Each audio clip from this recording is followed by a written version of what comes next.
Greetings, cyberdogs and citizens of the internet. This is RENDOG coming at you from some unknown abandoned mineshaft in this Let's Play Minecraft survival series.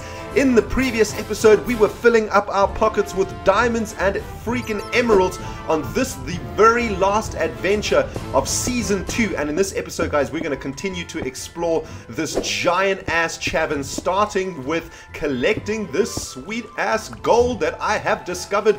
I've been wandering around here a bit, trying to find something sweet. Unfortunately, we haven't come across any dungeons or any chests yet, but the adventure is still young and there is still a chance of discovering some sweet ass stuff, including some more freaking emeralds, guys. This is the first time we've ever got emeralds, and the only use we can make of them right now is trading with NPCs. But I do believe that there is talk about emeralds doing something soon, in a few patches time, and who knows, maybe we'll be able to make weapons with them. Maybe they will become a new usable item that does something sweet. So it's very important that we actually start collecting emeralds as soon as we possibly can, because the chunk that the mole hole is in, of course, has no emeralds, because it is a very old chunk, a chunk from back in the day that didn't have any emeralds. So when we come across chunks that have emeralds, we have got to make the freaking most of it, man.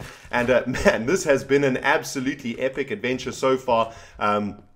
Absolutely loving it, man. Nothing like a good old-fashioned Minecraft cave exploration spelunkering mission. This is where it all started, guys. This is where Minecraft really first started, all the way back in the day, man. This is what you did. You wandered around freaking caves collecting stuff, mining, basically. I mean, that is the name of the game, Minecraft.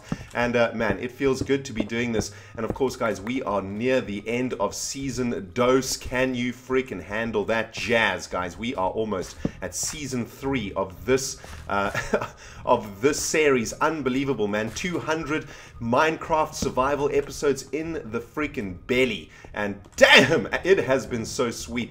And in this season, we've just done such awesome stuff. We've made the Nether Portal Temple. We've done a lot of work in the Nether itself. That was probably one of my favorite parts of Season 2, was actually getting to another world, getting to the Nether, that scary-ass place where we managed to build a sweet-ass gold nugget farm. And of course, guys, we have talked about a ton of stories over the past few episodes, and damn, it has been freaking sweet, man. And speaking of adventures, I wanted to tell you guys a really sweet-ass story today while I am exploring this cavern, trying to find some more gold. This is something that happened back when I was at school. And I was, again, around the age of 13 or 14. Most of the most awesome things that ever happened to me in my life happened to me when I was about 13 or 14. I think that's when I was at my most... Oh, there is a chest, sweet! But I think that is when I was at my most, adventurous, I guess. And it looks like we actually ran down this place and missed this chest. So I'm a butthole. And that chest is in a minecart. That is weird. Oh, is this a oh my goodness, is this a chest cart? Oh man, that is awesome. Oh, that is epic. I didn't even know you could find these on explorations. So guys, I guess before I begin telling you about the story that I wanted to tell you, let's have a look what is in this freaking chest. May it be something sweet known as gold. Kaplam! Alright, so we got a bit of bread, and that's not too bad. A bit more coal. Never going to say no to some coal. Let's get rid of this gravel, pick up this lapis. Lapis is good, and of course this redstone. We will take that redstone gladly. But guys, this is something that happened to me when I was a bit younger, and I've told you guys the story of when I dammed up a river that was running through a valley just behind the back of my school. And if you guys remember that story, basically what I did was I redirected a dried up winter stream so that it would flow down another fork of itself that that would otherwise be dry for the duration of the winter, and I kind of, you know, gave the stream a new lease on life, and probably damaged the local the local ecosystem in the process. But this stream that I used to go and play on, and I used to make dam walls in, and I used to do other stuff too. I used to catch tadpoles and try and catch small fish and so forth, because the stream was long, man. It was probably 2 or 3 kilometers long. It was a huge stretch of stream to explore. So I used to spend a good couple of hours on the weekends exploring that stream and playing in the water. And you know, the water was actually crystal clear. The water came down from a spring in the mountains, and I actually used to drink that water, and it was, man, it was delicious. Damn, best water that I ever drunk, man. It was absolutely crystal clear, absolutely pure. But I went on an adventure, as I used to do, to this stream, which, you know, I really felt was my stream. You know, it was I discovered that stream, and it was kind of like a secret for me. But you know, my best friend and I used to do a lot of exploring together, and I felt one day compelled to take my friend to this stream that I had discovered, to share this really awesome bit of nature with him. And I wanted to show him the damn wall that I had made. And you know, when my best friend and I used to hang out, we used to get pretty naughty, man. We used to do some crazy stuff. Some of the stuff I remember, we used to catch scorpions. They were huge black scorpions, but they had really fat tails, and maybe some of you guys who know about scorpions, the fatter a scorpion's tail or stinger, the less poisonous he is. It's the scorpions with small tails that you've got to really worry about. There is some gold. So we used to catch these scorpions, and we used to keep them in buckets. And what we would actually do, and maybe this was actually quite cruel to do, but you know, children are actually inherently cruel, as a lot of you guys will know. You don't actually think about cruelty when you're children. Nature kind of takes over, and you just, you know, do your thing. But what we used to do is catch spiders if we could find them, and we used to put the spiders in the same you know, box with the scorpions. And of course, spiders and scorpions are mortal enemies in nature, and they would actually fight each other to the death.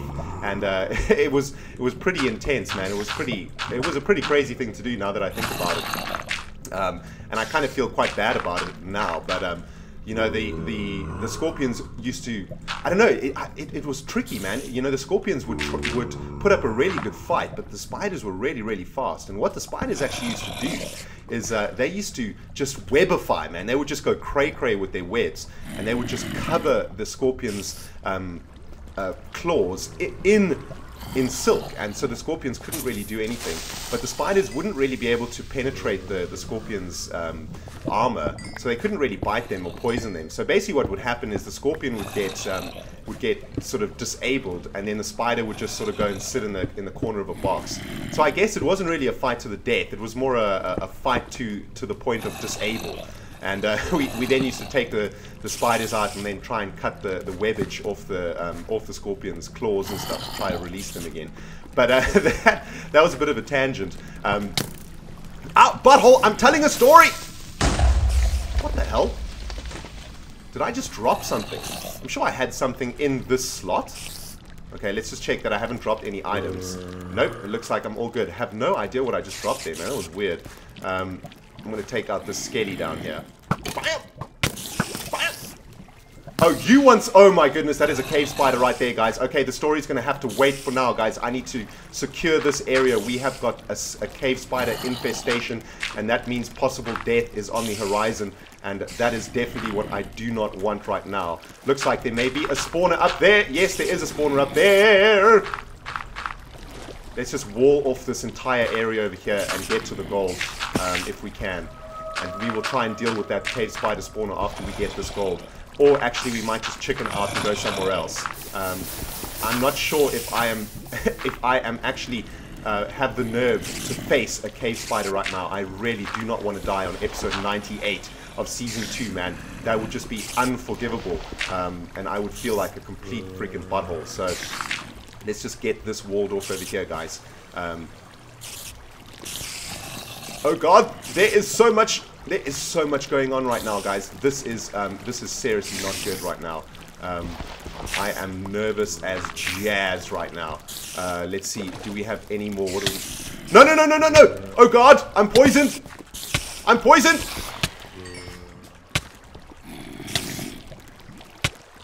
No! Stop with the poison! Batty! Help me! Man, that poison lasts for freaking ever. There we go. Okay, we have blocked off the area. We have secured this area now. Thank the Lord. And what we can do now is get what we came for, which is this one block of gold. So that was pretty stupid, but there's some diamonds down there. Okay, so there was, and there's some more gold actually. So there was actually a good reason for us to come down here. And it sounds like there is a massive, oh, that is what was in there. It was torches, and we ran out of torches. That's why I lost that. But there are some diamonds over here, guys. Some more gold over here and some iron. Looks like everything has calmed down, so I can carry on with my story. So I took my best friend to the damn wall that I had made just to show him how awesome it was. And what we actually ran across while we were walking there. Now, this valley had two really steep banks along the side of it, right? And the stream was running down the very middle of the valley. I hear cave spiders again. I hear more cave spiders here. Probably up there on that level. But anyway, and what was growing on the banks of this stream was hay. So, you know, well, I don't know if it was hay, but it was long grass. And what the farmers around my school used to do is they used to roll this grass into hay bales, and then they would use those hay bales to feed their animals, to feed their cows and their sheep and whatnot that they had on the farm. That was the farms that were around my school. My school was in the middle of nowhere, man. It was like in the mountains, literally in the mountains. And the farmers used to, I think they probably had a deal with the school, you know, they would come and clear the grass off these banks in return for being allowed to use, you know, the banks, the grass as food for their animals. And what we actually found one day was one of these hay bales at the very top of the stream, of the bank of the stream. And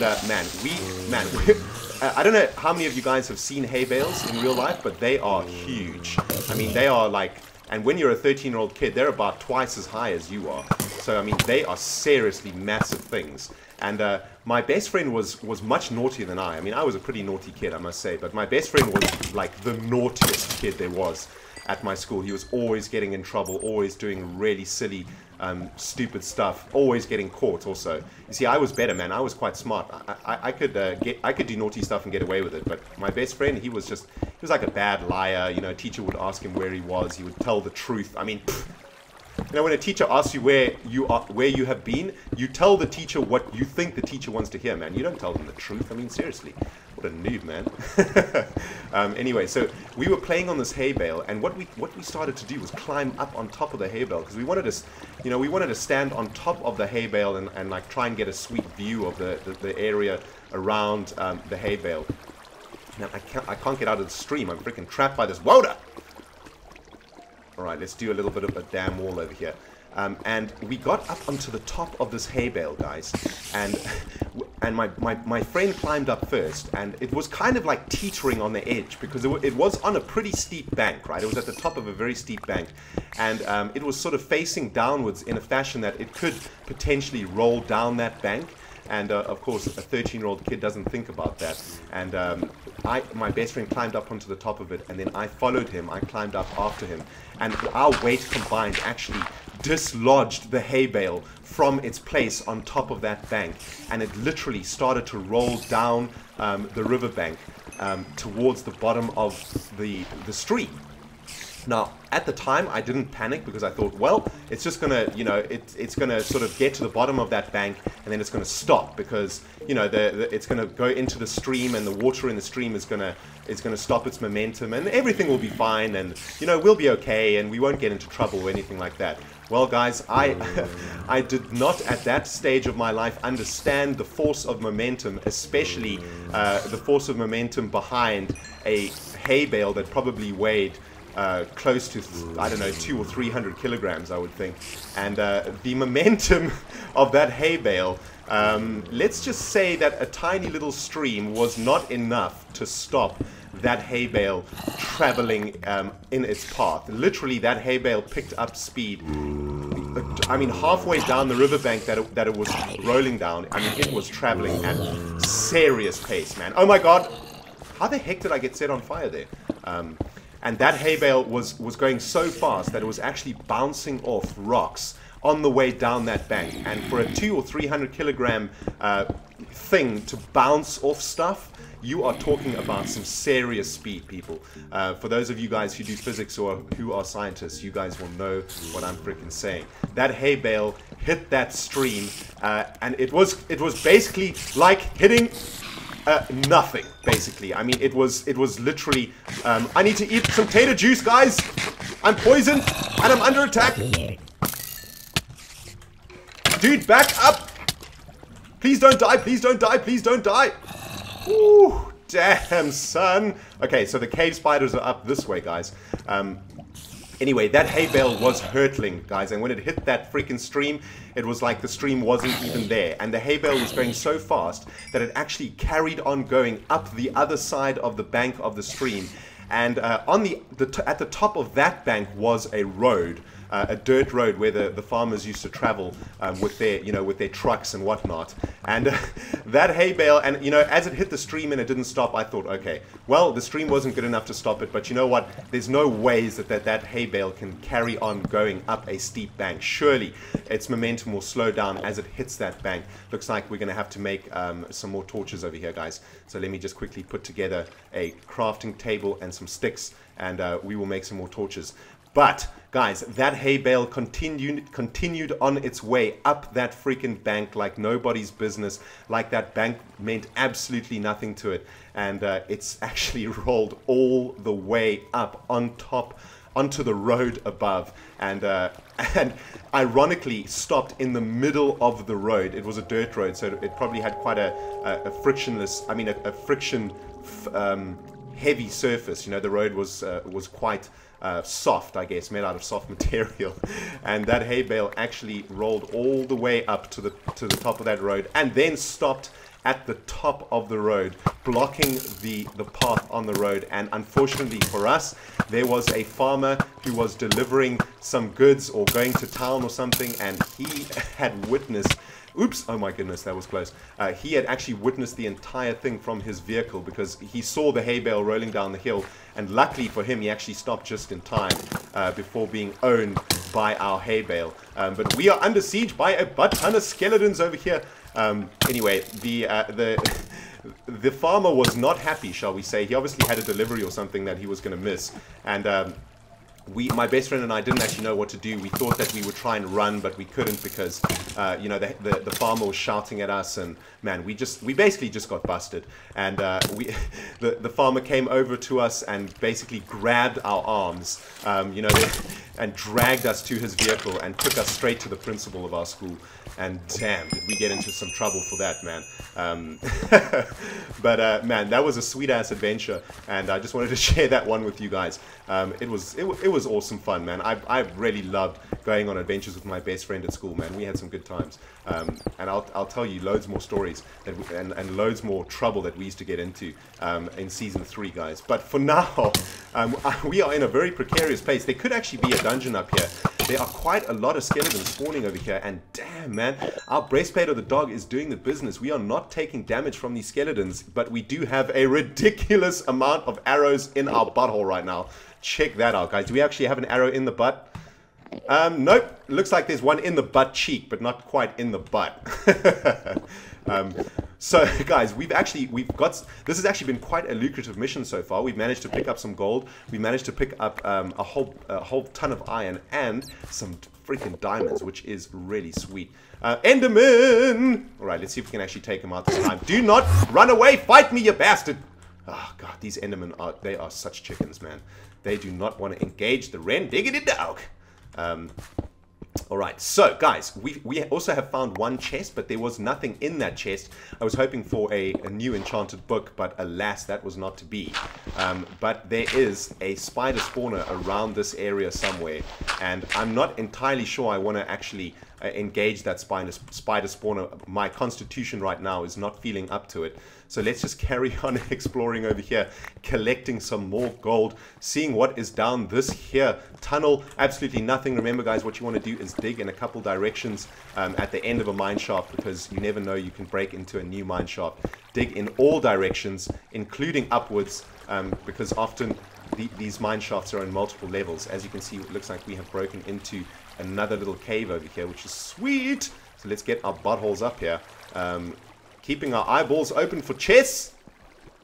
Nope, no chests up in here. I think there's actually another mine shaft just to the right over here. Let's have a look. I could be wrong, though. Hello, mine shaft. Nope. No mine shafts up in this jazz. Man, water really slows you down. Stop being water. There we go. Okay, so we killed that little water source over there. Let's carry on down this way. This is an unexplored mine shaft over here, but there is a dead end once again, unfortunately. Let's just make sure that there is nothing in either direction. Any new shafts we can break into? Nope. What about in this direction? Nope. Okay, guys, the time has come. I think we are going to have to just pull up our socks, face the freaking music, and get busy. Maybe dying versus that cave spider spawner. Let's do this, guys. You know, there could be a chest there, and that is one of them. So this cave spider spawner is very, very close to this location over here. Let's take this guy out. In fact, it looks like it could very well be... Man, this dude is sidestepping me. It looks like it could very well be up here. There are a whole bunch of spider webs here, so it is probably up in here somewhere. Ooh, doggy! Damn! Alright, let's have a look, guys. Let's do a quick reconnaissance. Is that a chest? Yes, there is another mine chest over there, guys. Sweet! Okay, and the spider spawner is around here somewhere. Let us open this chest over here. Let's hope for the freaking best, my friends. Kaplam! Seeds! Oh, God. Just freaking seeds, man. Let's indicate that we've been there. We've opened that chest. Absolutely nothing in there. Did I just see some spider eyes? Where is that spider spawner, my friends? This is making me really nervous. Spider spawner! See, now, the way that we die, right, is being trapped in spider webbage and then being attacked by a whole bunch of those cave spider spawners. That is basically, that will be our doom. That is basically exactly how we're going to die. So let's try and avoid that at all costs, my friends. And I mean, that probably means avoiding the cave spider spawner. You guys know what I'm saying. Suddenly, I had courage, and suddenly my courage has evaporated. Can I help you, dude? Do you want to freaking rumble? I hope you have learned your lesson, man. Do not mess with me. Oh my goodness. Okay, the cave spider spawner is around here somewhere, guys. I think it is actually in there. So I'm going to block this wall off right over here, guys. And unfortunately, we have come to the end of this episode. So in the next episode, we are going to be attempting to take down that cave spider spawner. But guys, if you have enjoyed this episode, you know what to do, man. You smackety click that like button. And if you are from somewhere new on the interbubs, even though I have an arrow in my head... Die, you bastard! Die, you bastard! First person view, please! Why do I always get interrupted when I'm saying goodbye? But guys, thank you so much for watching. Man, I look like a freaking hedgehog right now. We will see you in the next video, guys, where we're going to try and take on a cave spider spawner. This has been Rendiggity Dog playing Minecraft Survival. See you in the next episode, my friends. Goodbye!